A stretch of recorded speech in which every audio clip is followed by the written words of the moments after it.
Hello नमस्कार दोस्तों, स्वागत है आपका सिविल्स एजुकेशन में। आई दृष्टि कंटिन्यू करेंगे। क्लास 6 तक हम लोगों ने कर लिया था। क्लास 6 में हम लोग अंतर्राष्ट्रीय परिदृश्य कर रहे थे, है ना, पार्ट भी कर रहे थे उसका। हार्ड कॉपी से आप लोग मैच कराते रहिए टॉपिक, ये क्लास नंबर 7 रहेगी। और आप लोग पीडीएफ के लिए बोल रहे थे, तो यार पीडीएफ मैं एक साथ सेंड कर पाऊंगा, ठीक है। पिछली क्लास में हम लोगों ने यहाँ तक किया था, ये सतत विकास रिपोर्ट के कुछ फैक्ट्स देख रहे थे, है ना। भारत की रैंक वगैरह देखा था, स्कोर वगैरह देखा था। क्लास 7 शुरू करते हैं। इसमें 8-10 टॉपिक में कवर किया हूँ। इस रैंकिंग का नाम है cost of living city ranking 2024। देखो, इसमें 2-3 बातें देखते हैं, कौन सा महंगा शहर है, कौन सा सस्ता शहर है, और 2-3 बातें अगर इंडिया से होंगी तो उनको देख लेंगे। चांसेस बहुत कम रहते हैं वैसे रैंकिंग से क्वेश्चन पूछा जाना। इस मतलब ये 2-4 साल से जो ट्रेंड है पीसीएस का, तो उस हिसाब से तो यही लगता है। बट हम लोग स्किप कर नहीं सकते, दरअसल पढ़ के तो जाना ही पड़ेगा। हो सकता है इस बार सारा रैंकिंग ही पूछ ले 3-4 क्वेश्चन, तो फिर बहुत दिक्कत हो जाएगी। Cost of living city ranking में देखिए, ये जो रिपोर्ट, ये रैंकिंग जो बनाता है, उसका नाम, उस कंपनी का नाम, उस इंस्टीट्यूशन का नाम है मर्सर, अमेरिकी कंपनी है। इसमें देखिए, मोस्ट एक्सपेंसिव सिटी जो है, जो सबसे महंगी सिटी है, हांगकांग है। रहने के लिए जो सबसे महंगी सिटी है हांगकांग है। सबसे सस्ता शहर अबूजा है, ठीक है। अबूजा ये नाइजीरिया का है एक शहर। मोस्ट अफोर्डेबल सिटी अबूजा है। और अगर दो सबसे सस्ते शहर की बात करें, तो पहला तो अबूजा हम लोगों ने देख ही लिया, नाइजीरिया का है, और दूसरा शहर लागोस है, ये भी नाइजीरिया का है। तो अफ्रीकन जो सिटीज़ हैं, अफ्रीकन सिटीज़, वो तो ऑब्वियसली सस्ते ही रहेंगी। और भारत का देखिए, भारत में अगर सबसे महंगे शहर की बात करें तो मुंबई शहर को इस रैंकिंग में स्थान दिया गया है। भारत का सबसे महंगा शहर मुंबई, उसके बाद फिर दिल्ली, फिर चेन्नई, बेंगलुरु, हैदराबाद। देखिए, अगर कठिन क्वेश्चन बनाने की कोशिश करेगा ना पीसीएस, तो मुंबई को ऑप्शन में नहीं देगा, क्योंकि ये फैक्ट, ये मेजर फैक्ट है ना इस रिपोर्ट का इंडिया के लिए। तो मुंबई को ऑप्शन ना देके इन 4 को दे देगा, और इन 4 में पूछ लेगा कौन सा सबसे महंगा शहर है इस रैंकिंग के अनुसार। तो मुंबई दिखेगा नहीं, तो फिर यहाँ पे कंफ्यूजन हो जाएगा। तो ये 2-3 फैक्ट और देखना पड़ता है, ठीक है। नीचे वाले जो स्थान है, इनको भी देखना होता है। चलिए, ये तो बहुत इंपॉर्टेंट रिपोर्ट होती है, इससे चांसेस हमेशा बने रहते हैं कि क्वेश्चन पूछे जाएंगे। ये है GGR रिपोर्ट, वैश्विक लैंगिक अंतराल रिपोर्ट 2024, जेंडर गैप रिपोर्ट जिसे हम लोग बोलते हैं।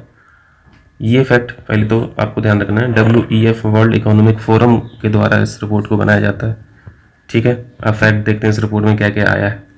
ये सारे स्टेटमेंट के लिए आप लोगों के लिए बहुत इंपॉर्टेंट फैक्ट हैं। इस रिपोर्ट के अनुसार वैश्विक स्तर पर 68.5 जेंडर गैप समाप्त हो गया है। तो ये पूछा जाएगा कि इस रिपोर्ट के अनुसार जेंडर गैप में कितनी कमी आई है, तो आपको एक ऑप्शन ही दिखेगा, 68.5%। और कंप्लीटली ये जो पूर्ण लैंगिक समानता प्राप्त करने के लिए अभी इतना समय और लगेगा, 134 ईयर्स, यानी 2158 तक आ जाएगा। खैर, ये समय तक तो हम लोग देख नहीं पाएंगे, परदादा के परदादा वो वाली स्थिति हो जाएगी, है ना। चलिए, यहाँ पे देखिए, मोस्ट जेंडर इक्वल कंट्री जो है, जहाँ पे जेंडर गैप बहुत कम है, वो है आइसलैंड। पहला स्थान आइसलैंड को दिया गया है, और दूसरा स्थान फिनलैंड को दिया गया है, तीसरा स्थान नॉर्वे को दिया गया है, ठीक है। इन्होंने 93.5% की कमी कर ली है जेंडर गैप में। फिनलैंड ने 87 पॉइंट। ये बस ऐसे ही लिखा हूँ कंपैरिजन के लिए, ये सब पूछा नहीं जाएगा, है ना, ये सब नहीं पूछा जाएगा। एक मोटा आइडिया होना चाहिए आपके पास कि ये जेंडर गैप की जो बात हो रही है, ये जो इक्वलिटी की बात हो रही है, इन्होंने कितना इक्वल कर दिया है। 93.5% यहाँ पे समाप्ति है।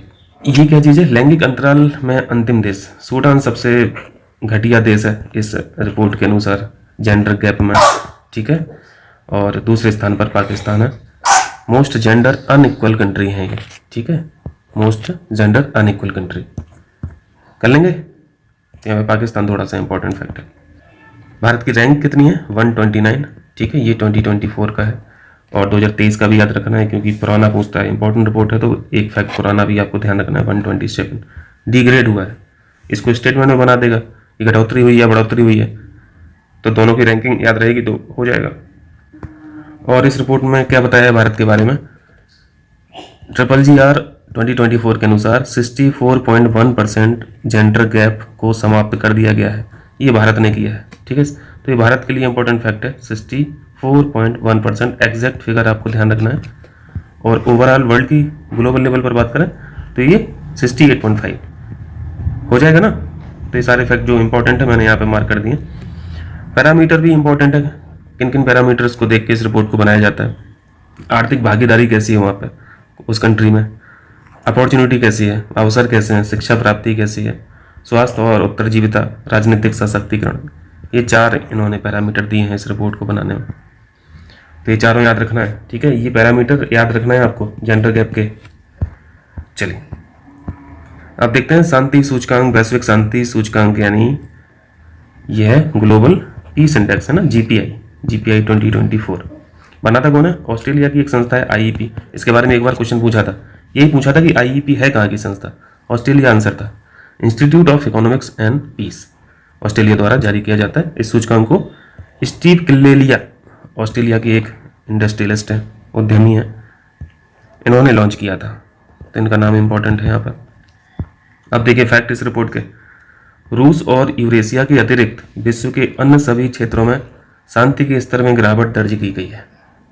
शांति के स्तर में गिरावट दर्ज की गई है, इन दोनों को छोड़ के, ये रिपोर्ट ऐसा बता रही है। तो स्टेटमेंट में अगर पूछे कि इस रिपोर्ट के अनुसार सभी क्षेत्रों में शांति के स्तर में गिरावट आई है, तो गलत कर देना, क्योंकि सभी क्षेत्रों में नहीं है, इन दोनों को एक्सक्लूड करना पड़ेगा।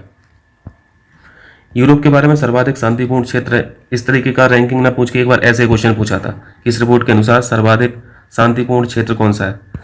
आप लोग स्टूडेंट हैं, पीसीएस के पुराने पेपर देते होंगे, घटना चक्र में मिलते रहते होंगे क्वेश्चन, ये क्वेश्चन एक बार पूछा था, ठीक है। आइसलैंड विश्व का सर्वाधिक शांतिपूर्ण देश है, ये हमेशा ही रहता है आइसलैंड, तो ये तो बहुत बेसिक फैक्ट हो गया, तो नहीं पूछेगा, इस तरह के फैक्ट इंपॉर्टेंट है। यमन विश्व का सर्वाधिक अशांत देश है, ये इंपॉर्टेंट है। ऑप्शन में आपको सोमालिया दे देगा तो कन्फ्यूजन लगने लगेगा। भारत की रैंकिंग है 116। ये जो रैंकिंग वाली है ना, इनको एक जगह लिख लेना, कहाँ 116 है, कहाँ 136 है, कहाँ 129 है, कहाँ 123 है ना, तो आसान हो जाता है। देखिए यूनाइटेड नेशन सिक्योरिटी काउंसिल में नए अस्थायी सदस्य चुन लिए गए, ये तो जानते हैं ना, यूएनएससी, यूनाइटेड नेशंस, ये जो सिक्योरिटी काउंसिल है, 15 मेंबर होते हैं ना, इसमें 5 परमानेंट होते हैं और 10 नॉन परमानेंट होते हैं। तो ये तो फिक्स है 5 परमानेंट, ये जो नॉन परमानेंट है इनमें से अभी 5 सीटें खाली हुई थी, तो 5 को भरा गया। वही देख लेना कि 5 किन को चुना गया। 2 साल की इनकी अवधि होती है, अस्थायी जो सदस्य होते हैं 2 साल के लिए आते हैं, और इनको चुनता कौन है? जनरल असेंबली चुनती है, ठीक है, यूएनजीए बोलते हैं। नए सदस्य जो हैं अभी 5 है नहीं, मतलब जो चुने गए, उनमें डेनमार्क है, ग्रीस है, पाकिस्तान है, पनामा है और सोमालिया है। तो पाकिस्तान यहाँ पे घुसा हुआ है, तो थोड़ा सा इंपॉर्टेंट हो जाता है, तो इन 5 को ध्यान रखें। और पाकिस्तान इस वजह से थोड़ा इंपॉर्टेंट है, बाकी यहाँ से गुंजाइश थी नहीं। ये बेसिक है, ये हम लोगों ने डिस्कस कर ही लिया है। 15 मेंबर होते हैं, 10 नॉन परमानेंट है, 5 परमानेंट है। 5 परमानेंट, ये परमानेंट बने ही रहते हैं, चाइना, फ्रांस, रसिया, यूके और यूएसए। अब इंडिया देखो कब तक आता है। चलिए, पर्यावरण प्रदर्शन सूचकांक, इन्वायरमेंटल परफॉर्मेंस इंडेक्स, सबसे डिस्प्यूटेड इंडेक्स जो है भारत के लिए, है ना, क्योंकि हमेशा अगेंस्ट में रहता है। जो भी रैंकिंग में यहाँ पे बताया जाता है भारत के बारे में, भारत उसको एक्सेप्ट तो करता नहीं है। चलिए देखिए, क्योंकि इसमें अंतिम ही रहते हैं हम लोग, पिछली बार तो अंतिम में थे, 2024 का देख लेते हैं। ये स्टेटमेंट के लिए बहुत इंपॉर्टेंट है, ये वार्षिक रिपोर्ट नहीं होती है, ये बाई एनुअल होती है, हर 2 साल में आती है, ठीक है, हर 2 साल में आती है। अगर बाई एनुअली अगर लिखा रहे स्टेटमेंट में, गलत कर देना। इस्टोनिया को प्रथम स्थान दिया गया है ईपीआई में, इंपॉर्टेंट फैक्ट। वियतनाम अंतिम स्थान पर, इस बार भारत नहीं है, ठीक है, इस बार भारत नहीं है अंतिम स्थान पर। चलो कुछ तो इम्प्रूवमेंट हुआ। अगर 2022 में बात करें तो ये डेनमार्क पहले स्थान पर था, इससे पहले तो 2022 में आई होगी ना रिपोर्ट, 2 वर्षीय है ना, तो 2020 में, फिर 2022 में, फिर 2024 में, फिर 2026 में आएगी। तो हम लोग को 22 का भी थोड़ा सा कंपैरिजन करके पढ़ना है और 2024 का भी। इस बार देखो भारत की रैंकिंग 176 है, 180 कंट्रीज को काउंट किया गया है, तो 180 में 176वां स्थान हम लोग का है, तो ये 176 भी 76 याद रखना है।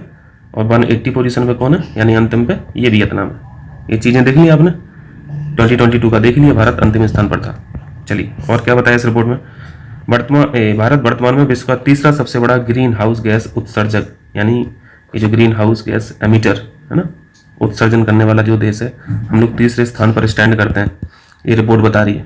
इसी वजह से तो ये स्थान इतना पीछे है ना। चलिए, विगत दशक में भारत ने ग्रीन हाउस गैसेस उत्सर्जन में 32% की वृद्धि की है, ये फैक्ट भी याद रखना है। इस रिपोर्ट के अनुसार भारत ने जीएसजी उत्सर्जन में कितनी वृद्धि की है, 32% की है। स्थान कितना है उत्सर्जन में, तीसरा स्थान है। रैंकिंग कितनी है, 176 है। पहले स्थान पर कौन है, इस्टोनिया है। अंतिम स्थान पर वियतनाम है। द्विवार्षिक रिपोर्ट है। बस इतना सा हो गया, कर लेंगे ना। चलिए देखिए कीवेस वर्ल्ड यूनिवर्सिटी रैंकिंग में क्या है। ये 2025 का ही बता दिए, ये एक साल आगे का ही रहता है। चलिए देख लेते हैं वर्ल्ड यूनिवर्सिटी रैंकिंग में। MIT हमेशा पहले ही पे स्थान पर रहता है। MIT है ना, USA की यूनिवर्सिटी है, पहले स्थान पर है। लेस इंपॉर्टेंट फैक्ट है वैसे ये क्वेश्चन पूछे नहीं जाता, एक बार देख लीजिए। दूसरे स्थान पर इंपीरियल कॉलेज है UK का, तीसरे स्थान पर ऑक्सफोर्ड है UK का, और चौथे स्थान पर हार्वर्ड यूनिवर्सिटी USA की।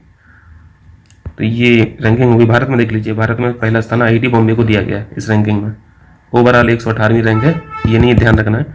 इतना ही पूछेगा कि भारत में पहले स्थान पर किसको दिया गया इस रिपोर्ट के अनुसार, तो IIT बॉम्बे लगा देना। इसके बाद IIT दिल्ली है। IISc नहीं है, ठीक है। IISc में कंफ्यूज मत होना, IISc इस रैंकिंग के अनुसार नहीं है पहले स्थान पर। सबसे अधिक संस्थान अगर बात करें इस रैंकिंग में, वो USA से हैं। देखिए ये इंपॉर्टेंट है, स्टार मार्क कीजिए। भारतीय साहित्यिक कृतियाँ देखो, अभी पहले थोड़ा बैकग्राउंड में देख लेते हैं। Memory of world committee for Asia and Pacific, इसे शॉर्ट में MOWCAP बोल रहे हैं, इसमें शामिल किया गया। इन 3 कृतियों को इस कमेटी में शामिल किया गया।